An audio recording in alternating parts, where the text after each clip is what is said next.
Thank you very much for the organizers for inviting me, especially when I saw the other list of speakers, so really, really distinguished list of speakers, so I feel honored to be among them. So thank you very much for giving me this opportunity.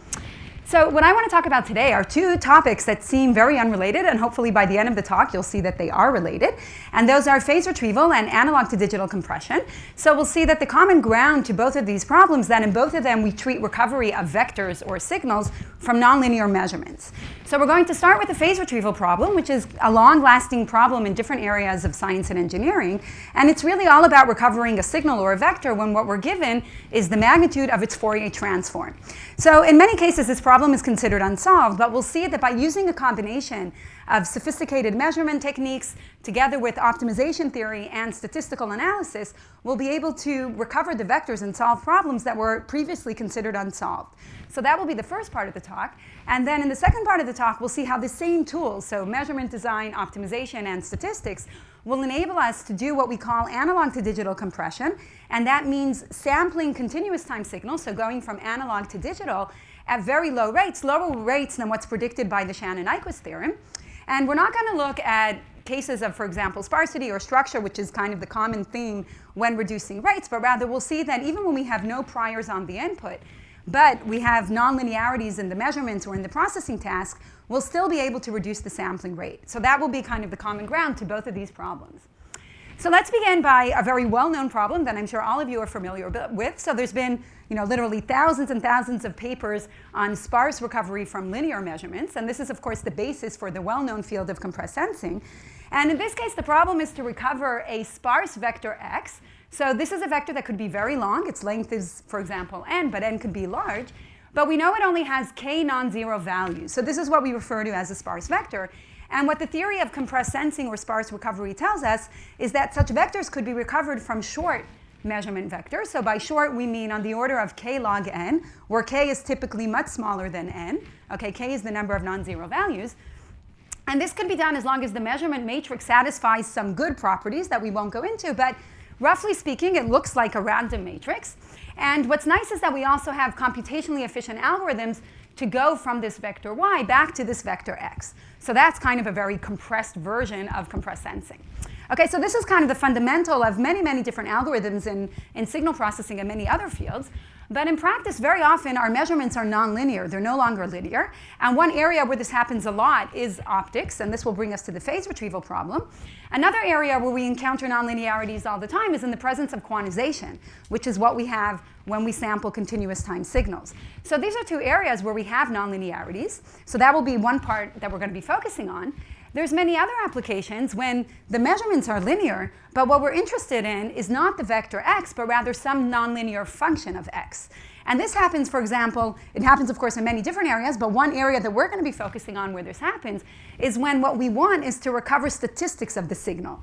Okay, and for example, in signal processing, many of the algorithms are not based on x, but they're based, for example, on the power spectral density or the second-order moments, which are, of course, nonlinear or quadratic functions of x. So in this case, we're sampling x, but what we want to recover is some nonlinear function of x. And again, the question is, how does this change the theory of compressed sensing in the presence of nonlinearity? So that's really what we want to focus on. And in particular, the types of questions we want to look at is, first of all, can we even recover x from these nonlinear measurements? How many measurements do we need? So is it still k log n? Is it some other bound? What type of measurements should we use? So in the context of compressed sensing, there's a lot of theory about what the measurement should look like, but what happens in the presence of nonlinearities? And finally, we're going to look at sampling rates when we're going from continuous time to digital. So when we have nonlinearities, what does this do to the rate? Some people would say it should increase the rate if we have nonlinearities. What we're going to see, I think quite surprisingly, is actually, at least in the context of the specific nonlinearities we're going to be focusing on, we could actually reduce the rate, even though we're not assuming anything about the input.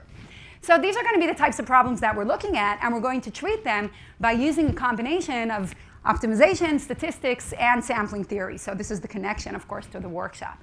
So in the first part, we're going to be focusing on phase retrieval, and then in the second part, we'll look at these analog to digital compression. And let me say at the outset that even though the talk is really more about the theory behind these techniques, we also actually built implementations of these various ideas in our lab. So everything we're going to be talking about today could actually be used in practice as well. And here are some of the examples that we'll see later on in the talk. Okay, so we're going to start by looking at the phase retrieval problem. And like we said, this is really the problem of recovering a vector x when what we're given is its Fourier magnitude. So we'll go into more detail later on, but unfortunately this turns out to be a very difficult problem. So there's no uniqueness in one-dimensional cases. In 2D, and in some cases there's uniqueness, but we don't know how to recover the underlying true vector x. And therefore a recent trend in phase retrieval, and there's many papers about this recently, is to move away from Fourier measurements that are difficult and instead look at random measurements. So we look at taking the magnitude squared of the inner products of x with a set of random vectors. And this is what's called the generalized phase retrieval problem, or the random phase retrieval problem. So this is much easier to analyze. It's still complicated, but it's easier to analyze because of the randomness. But of course, if we go back to optics, that's not the problem. The problem is the Fourier transform. And the question is, could we go back to the original problem and still be able to analyze it and solve it? So what we're going to show today is that at least in some cases we can. So by modifying the way we do the measurements, still using the Fourier transform, and using appropriate optimization tools, we'll be able to solve this problem in cases that were previously considered unsolved. We're then going to see how the exact same tools could be used in this analog to digital compression problem. So we're going to be focusing on sampling in the presence of quantization. And then we'll look at sampling when what we're interested in is not the signal itself, but rather its second order statistics. And finally, depending on time, we'll actually look at applications of these ideas to different problems in engineering. So we'll look at a cognitive radio application, which is what you see over here. This is the prototype we developed in the lab based on these ideas. And we'll also look at an application to ultrasound imaging. And in this context, we actually built a prototype which could take ultrasound images very efficiently. So we have a wireless probe because of the low rate. And again, this low rate comes from the nonlinearities. So these are not only theoretical ideas, but they could actually potentially be very useful in practice.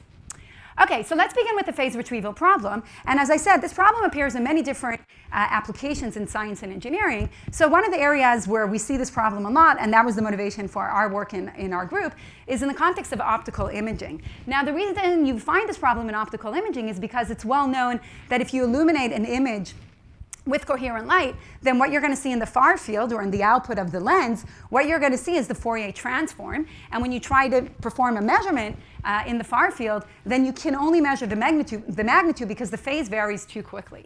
Okay, so any measurement device will only be measuring the magnitude, and that's how you end up getting the Fourier phase retrieval problem. Now, of course, what you'd like to do is algorithmically try to retrieve the signal even though you only have the magnitude. Okay, now before we go into how you would do this, one thing you could think about is that maybe it's not important. So maybe we could just take this magnitude that we measured and take the inverse Fourier transform and get back our image. So to show you that that won't work, I just want to show a very simple experiment. And this was easily done in MATLAB, so you could go ahead and repeat it. So we took two images, which I think everyone would agree are different. So here's a cat and here's a dog. And we went ahead and measured them. Okay, so of course this was just done in MATLAB, so we took their Fourier transforms. And then we kept the magnitude of each one, and we swapped the phase.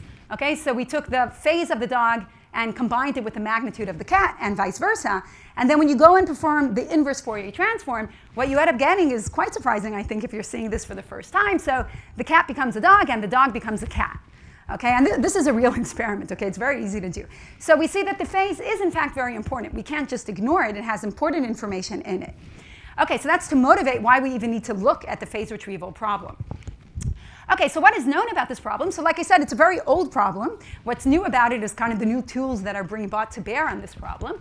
So there's results already from the 60s that show that there's no uniqueness in 1D problems. And this is beyond the trivial ambiguities. Okay, so there's trivial ambiguities because of the Fourier domain, right, like shifts, global phase, et cetera. But beyond those trivial ambiguities, there's still no uniqueness in 1D problems. In 2D problems, again, besides those trivial ambiguities, you can show that there's uniqueness if you oversample by a factor of 2. But surprisingly, even though we know that there's uniqueness, there's no known stable algorithm that will actually retrieve this unique solution. Okay, so presumably there's a unique solution, but we don't know how to get it. Okay, so the Fourier phase retrieval problem is still considered a very difficult problem. Now, on the other hand, in recent years, there's been a lot of work on this problem. So the question is, what are people working on if we have all of these negative results? So what people have been doing are basically, I'm going to categorize them here into 3 different categories. And we're going to treat throughout the talk, we'll treat these 3 different concepts. So the first, like I said, is to move away from Fourier magnitudes, and that we could do when we're doing theory, right? We can say, okay, the practical problem is a hard one, so let's forget about it, and let's instead solve a different problem that we can't solve, and hope that it will give us insight into the real problem that is difficult to solve. Okay, so this is something we do a lot when we're just looking at theory. I'm not trying to promote that, I'm just saying it's one way to attack the problem. And there's been a lot of work on this recently, and we'll talk a little bit more about that on the next slide. The other approach that's taken to this problem, and this kind of follows this notion of compressed sensing, is to say, what if we had priors or regularizers, going back to the talk this morning, what if we had priors on the input? Maybe that would help us solve the problem, and we'll talk more about that, introducing sparsity in order to be able to get a unique solution. So that's another line of approach. And the third line of approach that we'll be talking about, and in some cases this is kind of the most generic, is to say, okay, when we measure, we take the Fourier transform, but we still have control about what we put into that measurement. So maybe we have to somehow add redundancy into the measurements, and we'll talk about two ways of doing that. So one is by, instead of doing the Fourier transform, we're going to take the short-time Fourier transform, which is basically taking the Fourier transform in overlapping blocks. Okay, now this is in our control because this is what we input into the system. So we'll see that that's actually very effective. Another approach we're going to look at is what we call impulse addition. So just adding an impulse to the signal before we measure it. And even though that sounds very simple, we'll see that that actually solves the problem. So these will be techniques where we kind of modify what we put into the system in order to enable recovery, again, using modern optimization tools. Okay, so let's start with this random approach. So looking at the random phase retrieval problem instead of the Fourier phase retrieval problem. And this will help us get some insight into the problem. So what we can show, and not we, others have shown in this case, is that if we have a vector of length n, and we look at this random problem, then for uniqueness, 4n, on the order of 4n measurements is sufficient. So that might be surprising. That's a good result. And furthermore, we were able to show more recently that actually order n measurements are enough for stable recovery, so we could even ensure stability. And in the case of a sparse vector, k log n measurements are sufficient for stability. So that's actually a very positive result because it's the same bound that we get for the linear sparse recovery problem. Okay, so obviously we can't go below that. Okay, so these results are encouraging. They kind of imply that the nonlinearity, again, in the random case, doesn't really harm us.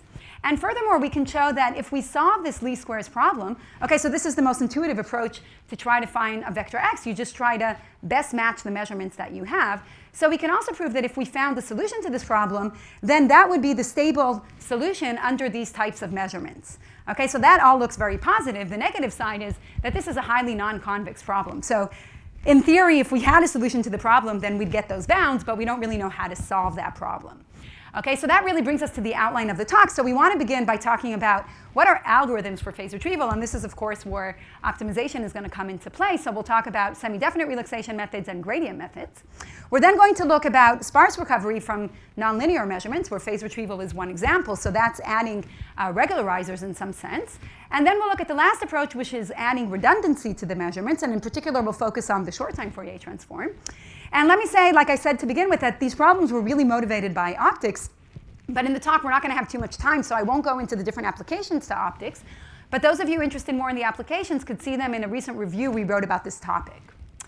Okay, so let's begin by looking at algorithms for phase retrieval.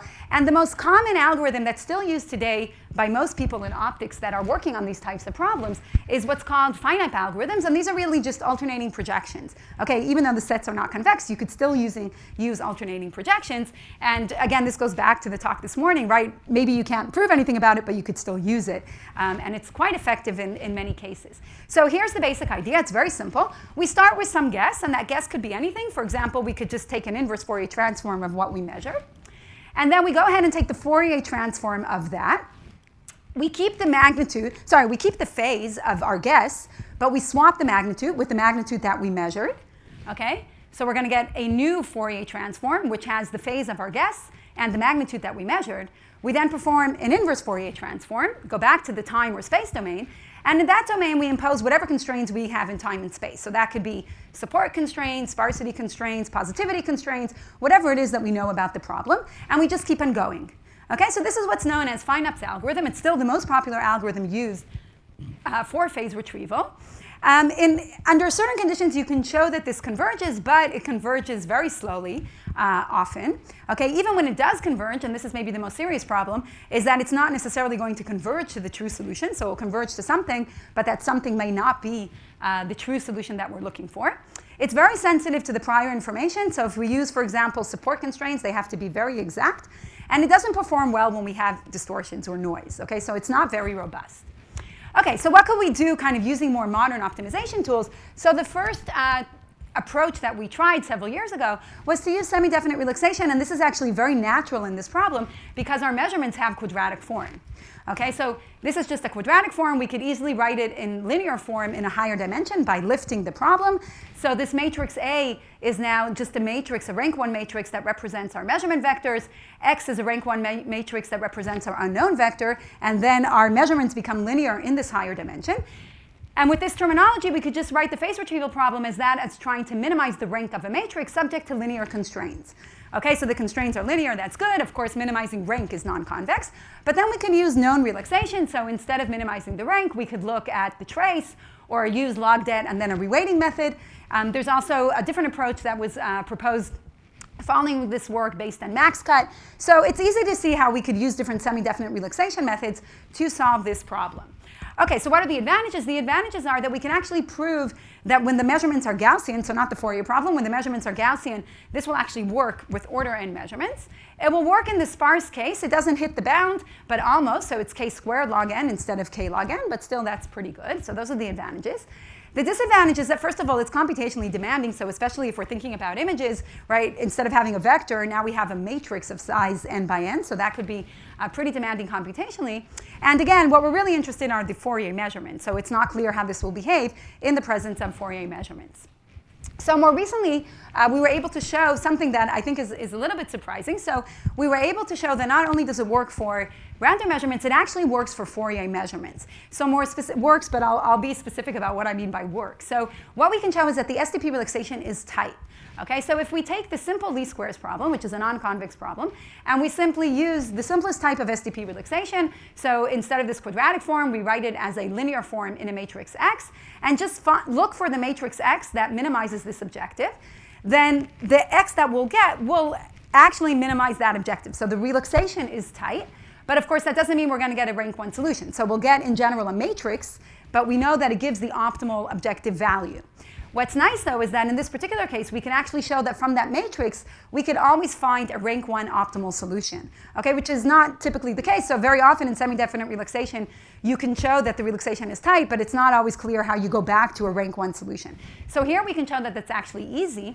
And the way we can do that is the following. So we take the solution X that we got from this SDP relaxation, and we look for its correlation sequence, which means that we sum over its diagonals. And then we can show that any vector X that has the same correlation sequence will in fact be optimal. Okay, so this is basically just turns down to a spectral factorization problem. We solve the SDP relaxation, we get a matrix X, we compute its correlation, and then any spectral factor of that correlation function will be an optimal solution X. Furthermore, what we can show is that there's a particular factorization that we could get by solving another SDP relaxation problem. So if we now look from all matrices X that satisfy this correlation sequence, if we look for the matrix X that has the largest first value, then it turns out that the solution to this problem is always rank 1, and this is the optimal solution to the original least squares problem. Okay, furthermore, this solution has a very particular property, which again is common in the context of signal processing. I don't know how many people here are familiar with this concept of minimum phase. So this particular solution will be a minimum phase solution.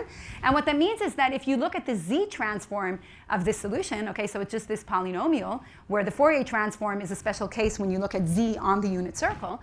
So if you look at the Z transform of the solution, all of its zeros will be inside the unit circle. Okay, so that might look like a very weird property to those of you not familiar with it, but it is a property that this particular vector is going to obey. Okay, so putting it all together, what we've showed is the following. We have this general problem, which looks highly non-convex, and these are Fourier vectors, no longer random vectors. And what we've said is that we can actually get an optimal solution to this problem that actually strictly minimizes this objective by solving two SDPs. So we first do a simple SDP by relaxing this objective function. We then compute the correlation, and then we solve another SDP with respect to this correlation. And what we're guaranteed is that this will give us a rank 1 solution that is minimum phase and optimal. Okay, so that might sound positive, but the only problem with all of this is that even though we minimize the least squares objective, that does not guarantee that we found our true underlying vector x. And remember that we said to begin with that in this problem there's no uniqueness. Okay, so unless our signal was minimum phase to begin with, we can't guarantee that we found our underlying vector. In fact, we know that this approach will give us a minimum phase solution. So if our original vector was not minimum phase, then this will not give us the correct solution. It will be the optimal solution in terms of the least squares error, but it's not going to be the correct solution. Okay, so there's a difference between being correct and minimizing the objective. Okay, but then the positive news again is that we can still use this to measure arbitrary signals, and that is because we could take an arbitrary signal, very easily convert it into a minimum phase signal, and we'll see how to do that on the next slide. And then once it's minimum phase, we can measure it and retrieve it, and then just go back to our original signal. Okay, so how do we do that magic? So we do it by a very simple theorem, which says that a signal is minimum phase if its first value, actually it could be any arbitrary value, okay, so if it has some value whose magnitude is larger than the L1 norm of the rest of the vector. Okay, so this is just a property of minimum phase signals. So now what we do is very easy, right? You want to measure some arbitrary signal, and all you have is an optical device. So what you do is you take your signal, you add a known impulse to it anywhere in the signal, okay? Then that is what you put through your measurement system. From that, you could go back and retrieve the signal plus that impulse that you added, and then just subtract that impulse because you know what it is. Okay, so this gives us a method to perform Fourier phase retrieval from any one-dimensional signal. Okay, so that's the first idea that we wanted to show, and here are quickly just some simulations to show that it works. So what we see over here, the red is the original signal. It's just a randomly generated signal. The blue is what we would get if we did a combination of phase lift, which is this SDP relaxation, with fine up. So we kind of try to get the best of both algorithms, and we see that the recovery is far away from the original signal. And the black is what we get using this technique. Of course, it perfectly recovers the signal. This was without noise, but with noise, I won't go into the details, but with noise, we can actually show that this method is optimal in the Cruméa-Rao sense, meaning in the mean squared error sense, in the sense that it minimizes the Cruméa-Rao bound for the phase retrieval problem. So we could go ahead and derive the bound on the minimal mean squared error that can be achieved in these types of problems, and we can show that this algorithm will in fact achieve it for all S and R values. Okay, so it's optimal in a mean squared error sense, even in the presence of noise. Okay, so if we're looking at Fourier phase retrieval, then we can solve it using that technique. But let's go back for a minute to these random problems, even though, again, they're not the focus in optics, but still they're interesting to look at. And for the random problems, we said that we can use SDP relaxation, and that will work as well. So we can prove using statistical tools that the SDP relaxation will work as well. But as we said, the SDP relaxation is computationally demanding. So instead, in a very beautiful line of work, Immanuel Candes and some of his students showed a very nice result where they showed that you could use simple gradient descent on this problem, even though it's highly non-convex. And if you start with a particular initialization, which I'll describe in a moment, then you can show that with high probability, even though it's a non-convex problem, by a simple first order method, you will in fact get to the global solution. Okay, so this is a very beautiful line of results, and they call this Rittinger flow because these are convex problems, so instead of using the regular derivative, they're using Rittinger derivatives. Okay, but it's really just a regular kind of gradient descent over the complex domain. Now, the way they initialize this problem is that they look at the largest eigenvector, or the eigenvector corresponding to the largest eigenvalue of this particular matrix, which is constructed from the measurements and the measurement vectors. Okay, so this is a very beautiful line of results that allows us to use first-order methods with provable guarantees. More recently, we've been able to extend these results by making two simple changes to this idea, and this gives us a method that will converge much more rapidly.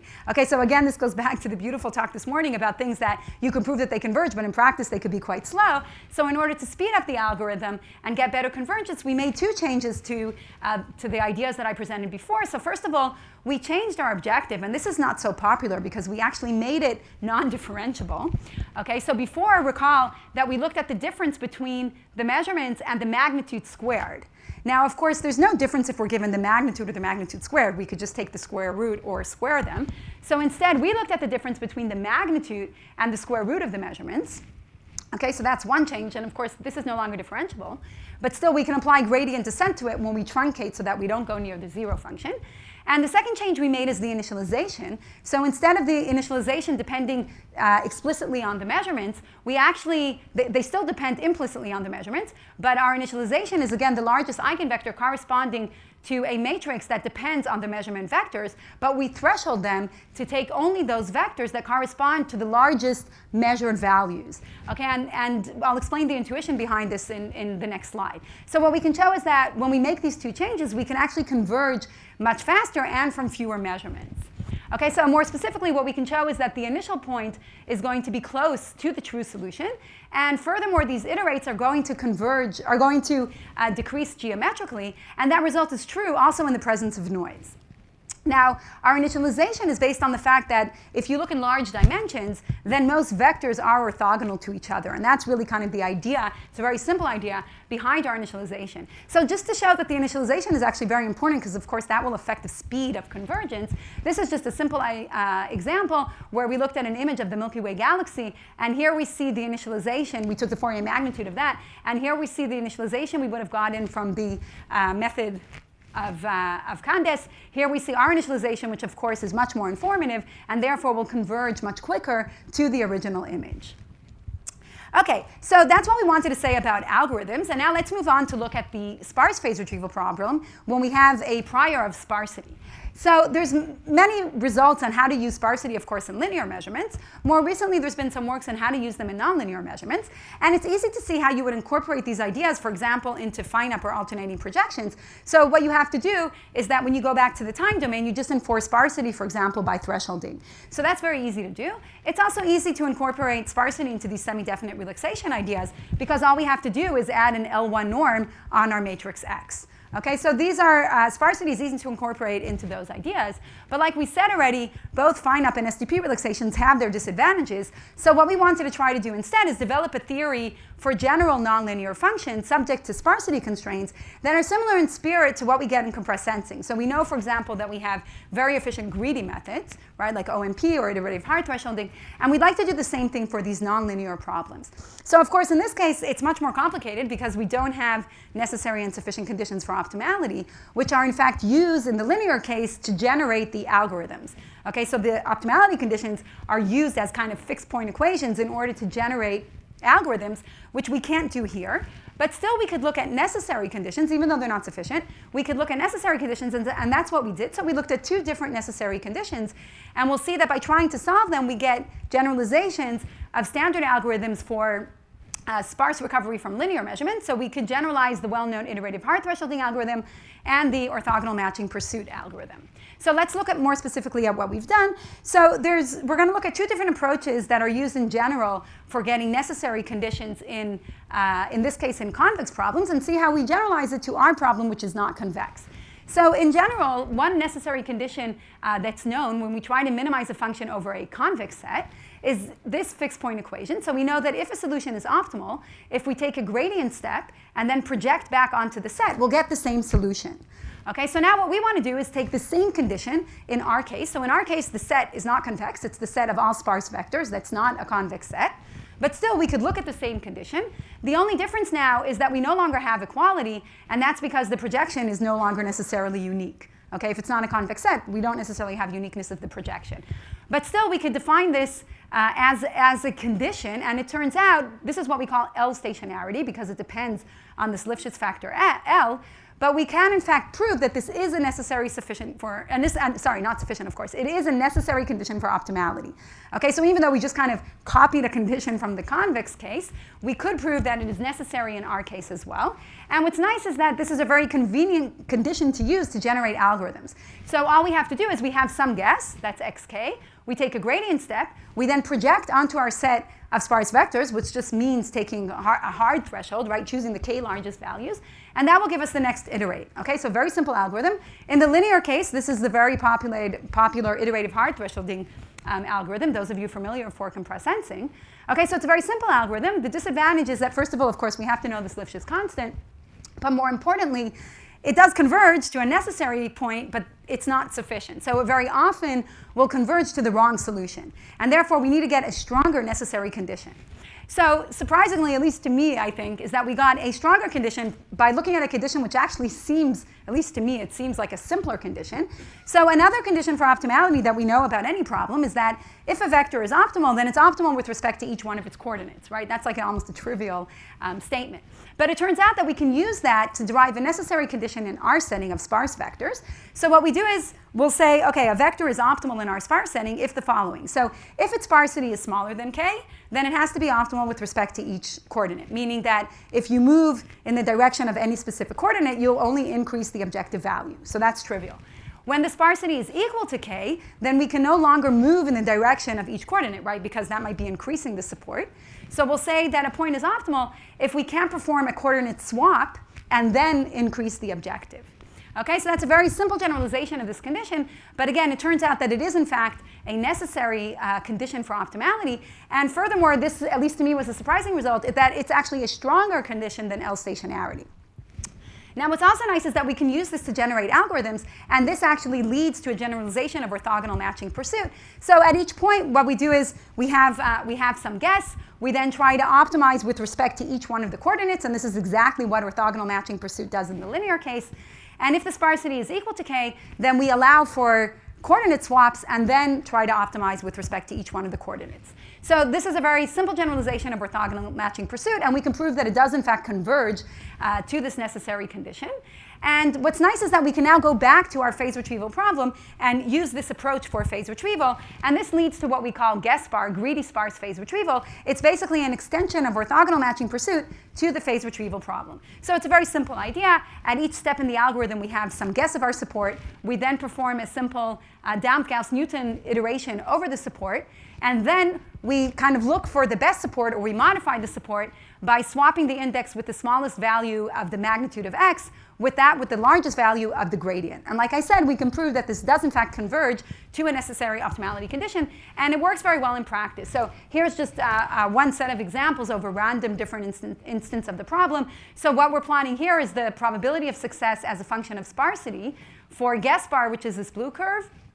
The green curve is the SDP relaxation, which is computationally, of course, much more demanding. So it's also computationally more demanding, and its performance is not as good as guess-bar. And the red is fine-up, which is very quick. Okay, so guess-bar is almost as quick as fine-up, but fine-up is always going to be the quickest method. But the performance is, of course, much worse. So it gives us pretty good performance in practice. So until now, we looked at kind of greedy approaches. We can also, of course, extend the very vast literature on L1 optimization for sparse cases. So in this case, we want to take our nonlinear values, right? So we want to look at this least squares objective plus an L1 norm constraint, which will basically reflect the sparsity. And here again, we can show that if we look for a solution to this problem, then it will recover the true value x with vanishing error, even by using a simple gradient descent algorithm. Okay, so we could get greedy methods and we can get L1 regularized methods that will in fact recover our true underlying vector x. Okay, so that's in the case of sparsity. So when we have sparsity, we see that we could get very effective methods for solving these nonlinear methods, where we use optimization in order to derive these nonlinear methods, and then we use statistical analysis in order to prove that they actually recover the true solution x with some vanishing error, which of course will depend on the noise. Okay, so the last topic I want to touch on in the context of phase retrieval is the short-time Fourier magnitude. And this is another very nice idea in order to enable Fourier phase retrieval. So the idea is very simple. Instead of measuring the Fourier magnitude directly, we're going to take blocks of our signal. Okay, so we have the sliding function g. This is a window that slides over our function. And it will slide over with overlapping blocks. Okay, if the blocks don't overlap, then we're really back to the standard phase retrieval problem. So we want to slide over our window and then take the Fourier magnitude over each window. Okay, so in signal processing terminology, this is just the short-time Fourier transform.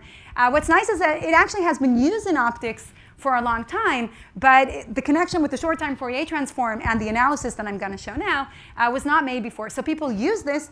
They observed that it works well in practice, but they didn't necessarily use the Beth algorithms to solve the problem and didn't have any theory that will say when it's going to work and when it's not going to work. So in the context of optics, there's two cases or two types of measurements where people use this. So let me go through that quickly. So one is what's called FROG.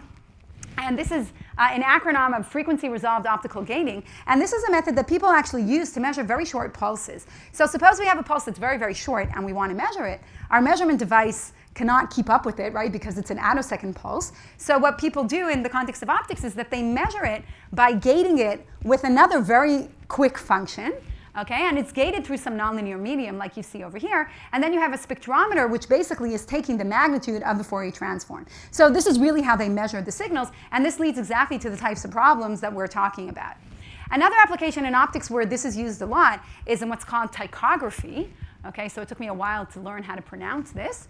So it's pronounced tychography. And again, what they do in this case is just a short-time Fourier transform. So this is used in imaging. Okay, before we were talking about measuring short pulses. This is imaging applications. And what they do is they take a plane wave and they put it through a mask, and then this mask slides over the image. Okay, so that's exactly this window function that we have in the short-time Fourier transform. So these are measurements that can be used in practice, and therefore it's very fruitful to try and understand if they work, how they work, and what type of algorithms you may want to use in order to recover the signal. So what we were able to prove is that, of course, the results will depend on the step size, right? You have this window. How much are you moving it each time? So the most oversampling you're going to get when you just move it each time by a step size of 1. Okay, so there's a lot of redundancy in that case in the measurements. And you can prove, in fact, that if the step size is equal to 1, then under very mild conditions on the window, which are very easy to satisfy, you will always have uniqueness in this problem. Okay, and this is in stark contrast to the Fourier phase retrieval problem, where we said there's never uniqueness in one dimension. So this is a case where you have Fourier phase retrieval, but you almost always have uniqueness in one dimension. Now, furthermore, we can show that if we want to get better results in the sense that we don't want so much redundancy, so we want to move the step size to be much larger, then as long as we have some overlap, okay, just epsilon overlap, we could recover almost all signals. Or in other words, the signals that we can't recover have measure 0. Okay, so these are very encouraging results in terms of uniqueness. Furthermore, what we can show is that if we have sufficient redundancy, and we do SDP relaxation for this problem, the SDP relaxation will in fact be tight. It will give us a rank 1 solution that solves this problem. So this is very nice computationally.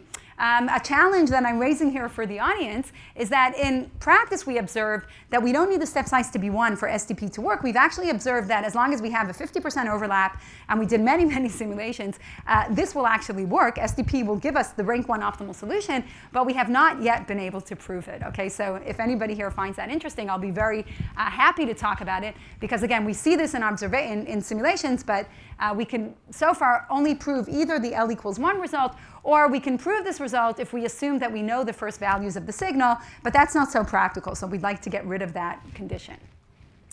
Okay, what's nice is that we said SDP relaxation will work, but of course it's computationally quite demanding. We could also show that gradient methods will work in this case. And recall that when we talked about gradient methods, we assumed random measurements. Okay, the randomness was important because the results were not deterministic. They only worked with high probability. We used statistical ideas in order to prove them. Here we can actually look at a totally deterministic setting, because these are short-time measurements, there's nothing random about them, and still prove that gradient descent will work if we start with a very specific initialization point.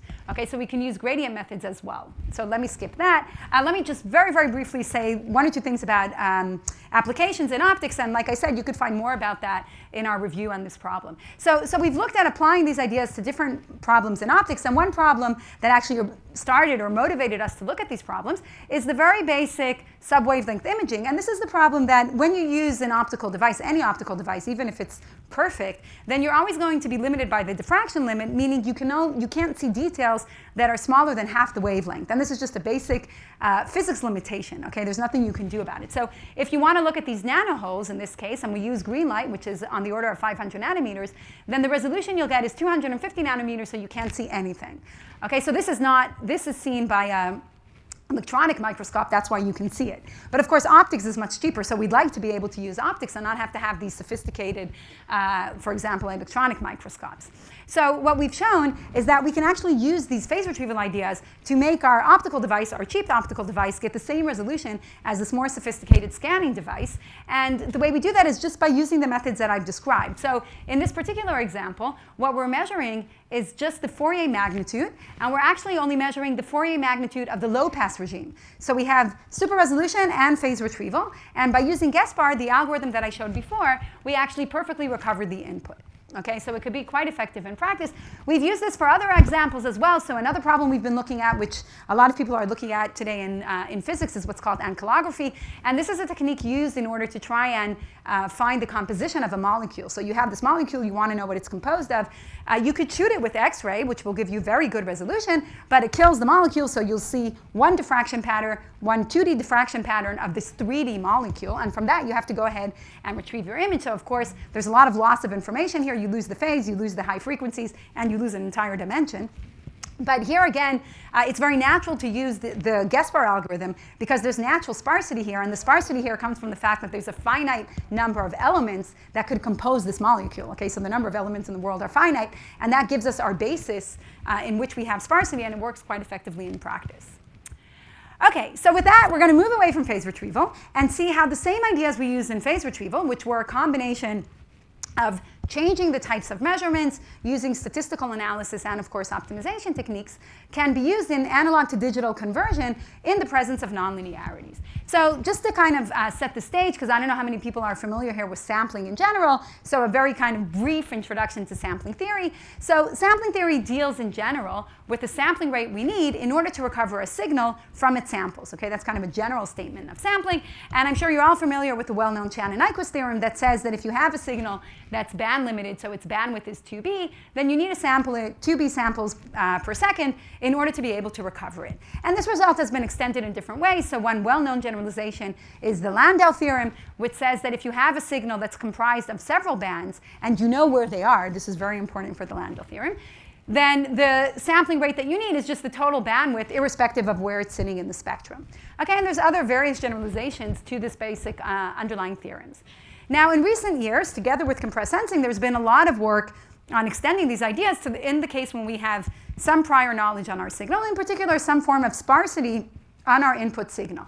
Okay, so for example, we and many others have been working quite intensively on this problem. So for example, we've been able to look at this multiband problem where we don't know the carrier frequencies and show that in this case, the minimal sampling rate you need is twice the Landau rate. So there's a factor of 2 penalty by not knowing the carrier frequencies, but that's still much lower than the Nyquist rate. So that's sub-Nyquist sampling when we have some prior on our input. You could extend this to pulse streams and to many other cases as well. Compressed sensing, of course, is a special case when you know that your input is sparse in a vector setting. So there's many results along these lines. I won't go into the details, but these all are concerned with sampling below the Nyquist rate when we have some structure on our input. Okay, so along with the theory that's been developed for this, various different groups have also been working on prototypes, so actually building samplers that could sample below the Nyquist rate. And we've been working on this quite a bit, so I'm not going to go into the details because that's not our purpose here. But those of you interested could see a recent book that we wrote about this. And what you're seeing on this slide are various different prototypes that we've developed for different signal processing or engineering problems where we could actually build samplers that sample at very low rates. So this is not only theoretical, but this is also something that can be done in practice. And furthermore, I'm not going to go through the details maybe in the interest of time, but let me just say that the particular paradigm that we developed, we can also prove optimality conditions about it. So it also works, okay? These are the different prototypes that we've developed, but we can also prove that it's optimal under several different conditions. So for example, we can show that from all different sampling methods at a sub-Nyquist rate, our approach will minimize the mean squared error. It will also maximize capacity if you're looking in a communication setting. Okay, so it has various different optimality properties besides actually working in practice. Okay, so that's kind of a very, very brief summary of what people have been looking at in the context of sampling theory. But what we want to do now is take a step back and say, okay, those results are all, I hope, very interesting, and they work in practice, and there's different prototypes that we've developed, et cetera, but they still, in some sense, all assume something about the input signal. Now we want to take a step back and say, okay, from all the things that we've learned from looking at structured problems and looking at nonlinear problems, could we reduce sampling rates even when we don't know anything about the signal? And that kind of seems to contradict the basic Shannon-Nyquist theorem, but we'll see two examples now where we can reduce the rate in the presence of nonlinearities. So the first is when we have quantization, and actually quantization appears anytime you sample a signal. So any analog to digital converter will sample in time and then quantize. Now, in terms of theory, right, sampling theory typically deals with going from continuous time to discrete time, but it doesn't actually look at the quantization step. Okay, on the other hand, information theory or source coding theory looks at the quantization step, but they don't look at the sampling step. So they typically look at cases where the input signal is discrete in time but continuous in amplitude, and the output is going to be discrete in time and discrete in amplitude. So there's two different theories. There is sampling theory and Shannon or source coding theory, and really what we want to do is unite them, right? We want to look at what happens when we have both sampling and quantization, and that maybe seems trivial, right? I mean, any sampler quantizes, but surprisingly enough, people have not looked at this before. So what we want to do is kind of look, let me skip through that, so I don't want to go too much into the information theory, but what we want to do is look at problems where our input is analog, we sample, we then quantize to a certain number of bits that are given to us in advance, and we want to ask ourselves for an optimal encoder-decoder pair, so we're not limiting our encoder and decoder, what is the minimal distortion we could get between the input and the output? And then the second question we're interested in is, what is the minimal sampling rate needed in order to achieve that minimal distortion? Okay, so let me repeat that part because that's really the crucial part. So we can't talk about perfect recovery anymore when we have quantization. And rate distortion theory, which is a part of information theory, is all about quantifying that, right? It's saying when you have quantization, what is the minimal distortion you could get? And that minimal distortion is not zero. So you're always going to have an error. Now, on the other hand, sampling theory always talks about what is the minimal sampling rate you need to get perfect reconstruction. But when we have quantization, we no longer have perfect reconstruction. And therefore, in some sense, it seems like sampling at the Nyquist rate is an overkill, right? We're sampling to get perfect recovery, but then we're quantizing and we're having an error. So maybe we could get that exact same error that information theory predicts us by sampling at a lower rate. And we can, in fact, and that's what we're going to show. So the first thing we have to do, which I'm going to skip here because it's more related to information theory, is to develop a rate distortion theory for analog signals, because like I said, rate distortion theory has been developed for really discrete time signals. So we can do that, and I'll skip through the details, and this is joint work done with Andrea Goldsmith and Alon Kipnis. But once we have those analog rate distortion curves, we could go ahead and look at the minimal sampling rate needed in order to achieve them. And it turns out that for almost all inputs, we could actually sample below the Nyquist rate and still achieve the minimal distortion. So what we're showing over here is the sampling rate needed for these different types of inputs as a function of the bit rate. Of course, when the bit rate goes to infinity, we're back to the analog problem, and then the sampling rate will be the Nyquist rate. So this black curve corresponds to what we get from a flat input, and there's nothing we could do to lower the sampling rate. But whenever our input is not flat, which is most interesting cases, then the sampling rate is always going to be below the Nyquist rate. So this is a case where nonlinearities actually help us. In the presence of nonlinearities, we can actually reduce the sampling rate, which is, I think, a little bit counterintuitive. Okay, another case where we could reduce the sampling rate in the presence of nonlinearities is when we're trying to estimate nonlinear functions of the signal. And like I said, there's many applications in signal processing where we're not interested in X itself, we're interested in its power spectrum. So I'll skip through some of the applications. Let me move right along to the results. So what we can show here again is that if all we want is the power spectrum, we could reduce the sampling rate quite substantially. And let me try to give the intuition before I actually give the statement of the result. So the intuition is as follows. Suppose we look at this sampling set. So these are our sampling points. And we see here they're pretty sparse, right? So if we want to, from those samples, recover the signal, we won't be able to if we don't know anything about our signal. Okay, this will be well below the Nyquist rate. But when we want to estimate the power spectrum or the covariance function of a stationary signal, we know it only depends on the time differences, not the times themselves. Okay, so we can have a set that has a small number of sampling times, but has a large number of differences. And in that case, we can actually go ahead and recover the covariance from these differences. So that means we're sampling the signal at a very low rate, but we're actually recovering the covariance function. And in fact, we could take this to the extreme, so I'm not going to go through this result in the interest of time, but we could take it to the extreme so we can show that we could create sets that have a Berling density of 0. Okay, so the sampling rate associated with them is 0. We're essentially not sampling. but the density of the Bernoulli density of the difference set goes to infinity. Okay, so when we look at estimating correlation, we actually have infinitely many points to recover from. Okay, so this might look surprising, but we can actually come up with sets that have this property, and therefore we can estimate the covariance from very low sampling rates. And again, it's this nonlinearity that's helping us here.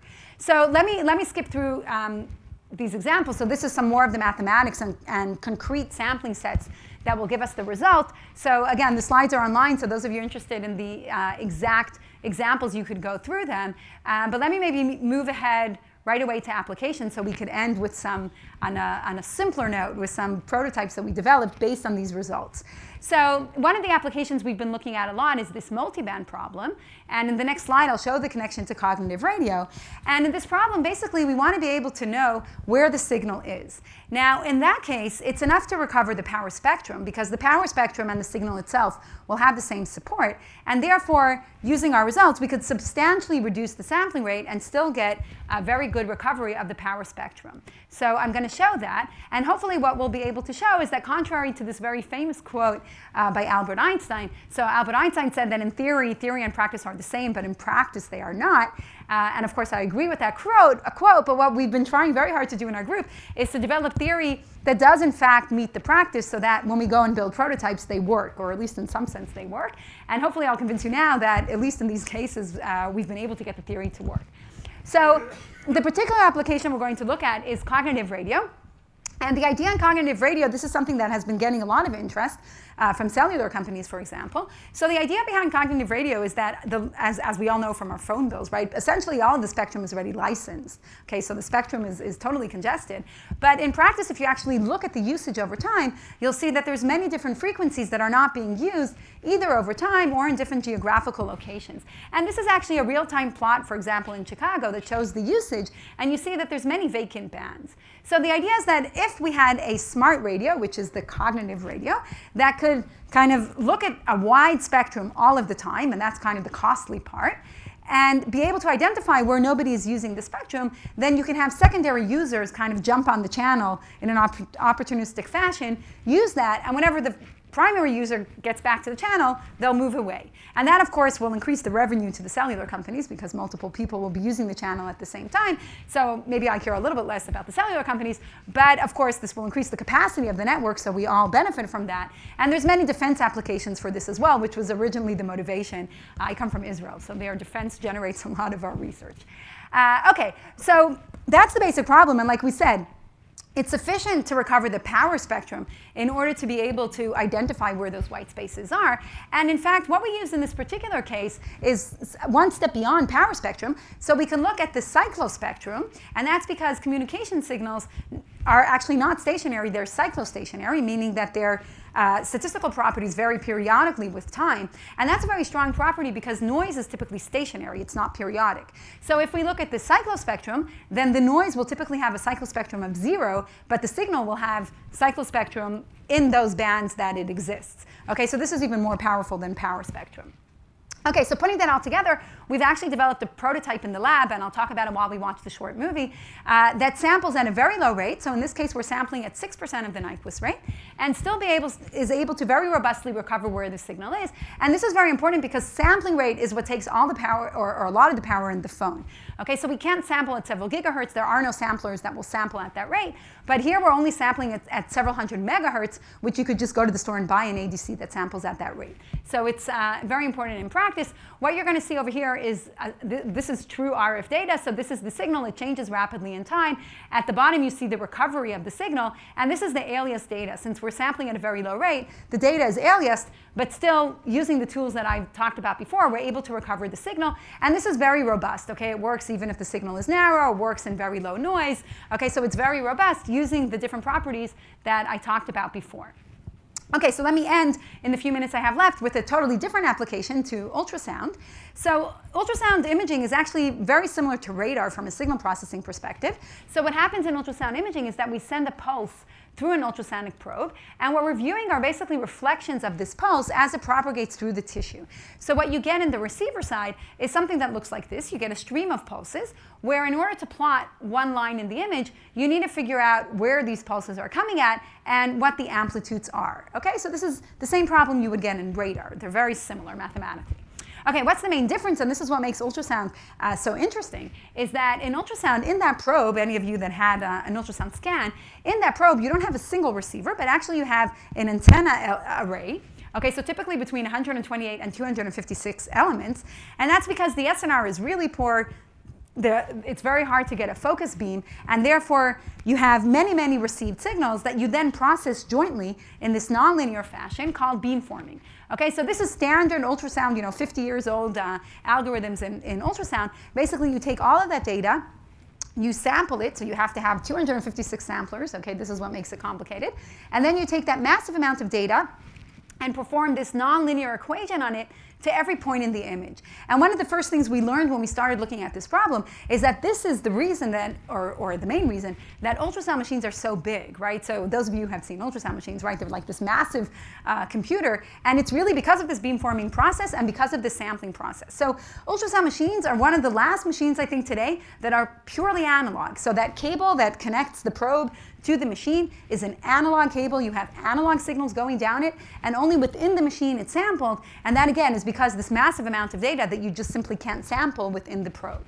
So what we wanted to do here is use the ideas that I've been describing in order to reduce the sampling rate and reduce it sufficiently that I can actually sample within the probe, so take very low rate samples.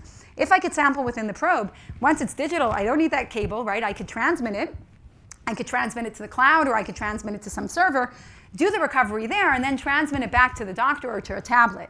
And then instead of having this massive machine, all we have is a probe and a doctor that views it, and he could even view it remotely. So we don't even have to have the doctor there looking at the scan. So this is really the idea. What you're going to see now is a prototype of the machine that we've built in our lab. And it's really based, okay, it looks like pure engineering, but it's not. It's really based on these subsampling ideas, taking into account the nonlinearity and the statistical information, that we're only interested in these nonlinear operations and not in the signal itself. Okay, so what you see here is the machine that we've developed. This is a cardiologist that we're working with, Dr. Shai Taiman Yarden. This is my student, actually, who developed the system. So he's scanning his heart. Luckily, we found no issues with his heart, which was a good thing. So this is what you would see from a cardiac scan from the standard machine. And what you're going to see next is the same scan taken from the sub-Nyquist machine. And what we did with Shai, with the doctor we're working with, is like a Pepsi-Cola test, right? He was supposed to operate it. We changed it from Nyquist to sub-Nyquist, and he didn't know when we were changing, and he was supposed to tell us if he sees a difference. And from his perspective, it always looked the same, even though the sampling rate is reduced by a large factor. So this is the sub-Nyquist, this is the Nyquist machine, and it might be hard to see on the screen, but they're the same quality. What's nice is that we could extend this to 3D imaging. So 3D ultrasound imaging today is a huge issue, especially in cardiac imaging, but it's really limited by the data rate, okay? And that's one of the reasons that you don't see 3D machines. But the nice thing is that we could extend all of this to 3D data as well, which is very important to hopefully make these 3D machines more accessible. And finally, like I said, the main application where we're using this is for wireless ultrasound. So this is just a demo here. All we have is a probe. We're transmitting the data here to the other side of the room in the lab. But of course, once you transmit it to the other side of the room, you could transmit it to the cloud or anywhere else, and we're still getting the same recovery. So that's the local and remote image are going to be exactly the same. And we've also done this in cardiac imaging, not just static imaging. So here you see where we're taking a scan at one side of the room, and we're actually processing it on a tablet because the data rate is so low. Okay, so to wrap up, what we've seen is that oh, sorry, just to go through the radar slide. So the same ideas, I won't go through the actual application, but the same ideas exactly could be used in radar. Like we said, radar and ultrasound are actually very similar. So the considerations are a bit different, but we've done the same thing for radar imaging as well. Okay, so to wrap up, we started with phase retrieval. So we've seen that we can actually perform phase retrieval by combining these ideas of new measurement, design optimization tools and using statistical analysis to understand when recovery is possible. We've also looked at extensions of sparse recovery from nonlinear measurements. We've then seen how we can use the same ideas to reduce sampling rates in a variety of different applications. And we've looked at particular applications to cognitive radio and ultrasound and radar. So with that, let me wrap up. I, of course, skipped many of the technical details, many of the proofs, etc., and also many of the applications. So those of you interested in, you could look at our lab webpage where you could find many more demos, so you could see some nice movies. And the theory, of course, is all in our books on this topic, so you could take a closer look at the theory. Of course, I want to thank my students. So there's a lot of engineering work, of course, and a lot of theory work done here, and this wouldn't have been possible without the devoted graduate students that I've been working with, and of course the engineers in our lab who help us build all the prototypes. So I'd like to thank them, and with that I'll wrap up. So thank you very much.